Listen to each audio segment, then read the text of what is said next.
নমস্কার। আলুর দম তো অনেক রকম খেয়েছেন। একবার এই পদ্ধতিতে আলুর দমটা বানিয়ে দেখুন তো কেমন লাগে, আর খেয়ে কেমন লাগলো অবশ্যই আমায় কমেন্টসে জানাবেন। তো প্রথমেই আমি এখানে আলুগুলো সেদ্ধ করে খোসা ছাড়িয়ে নিয়েছি। এবার একটা কাঁটা চামচের সাহায্যে সমস্ত আলুগুলোর গায়ে ছিদ্র করে নিয়েছি। তারপরে একটা কড়াই গরম করে তার মধ্যে একটু সর্ষের তেল দিয়ে আমি ওর মধ্যে নুন, হলুদ আর শুকনো লঙ্কার গুঁড়ো দিয়ে ওই সেদ্ধ আলুগুলোকে এপিট ওপিট করে একটু লালচে করে ভেজে নিয়েছি।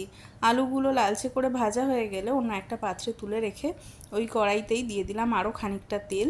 দিয়ে দিচ্ছি এখানে আমি দুটো পেঁয়াজ গ্রেট করে রেখেছিলাম সেটা। পেঁয়াজটা একটু ভাজা ভাজা হয়ে গেলে এখানে আমি 10-12টা কাঁচা লঙ্কা আর 1 ইঞ্চি মতন একটা আদার টুকরো গ্রেট করে রেখেছিলাম সেটাও দিয়ে দিলাম। দিয়ে পেঁয়াজটার সাথে একসাথে একটু ভেজে নেবো। যখন একটু আধার কাঁচা গন্ধটা চলে যাবে তখন তার মধ্যে দিয়ে দিচ্ছি রেগুলারের যা যা মশলা, যেমন নুন, হলুদ, জিরের গুঁড়ো, ধনের গুঁড়ো দিয়ে সামান্য একটু জল দিয়ে মশলাটা কষতে দেবো। এখানে আমি কোনো রকম শুকনো লঙ্কার গুঁড়ো ব্যবহার করিনি, সমস্তটাই কাঁচা লঙ্কা দিয়ে করেছি। আর দিয়ে দিচ্ছি 2 চামচ মতন টমেটো কেচাপ। কেচাপটা দেওয়ার পর দিয়ে দিলাম একটু আলুর দম মশলা। আলুর দম মশলাটা দিয়ে একটু নেড়ে চেড়ে দিয়ে দিলাম সামান্য একটু চিনি, টেস্টটাকে ব্যালেন্স করার জন্য।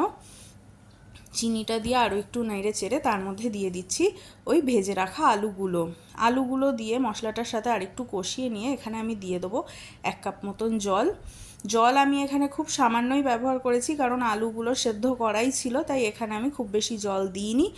আলুগুলোর সাথে জাস্ট ঝোলটা গা মাখা মাখা হবে, তাই সেরকমই অল্প করে জল দিয়েছি। এবার দেখুন ঝোলটা ফুটে গেছে। এই পর্যায়ে আমি দিয়ে দিলাম 1 মুঠ মতন ফ্রেশ ধনেপাতা কুচিটা দিয়ে একটু নেড়ে চেড়ে দিয়ে দিচ্ছি 1 চামচ মতন ঘিটা দিয়ে আরও সেকেন্ড মতন ফুটিয়ে আমি গ্যাসের ফ্লেমটা অফ করে দিয়েছি। এইভাবে আলুর দমটা বানিয়ে লুচি, রুটি, পরোটা তো ঠিকই আছে, তার সাথে সমস্ত রাইসের সাথেও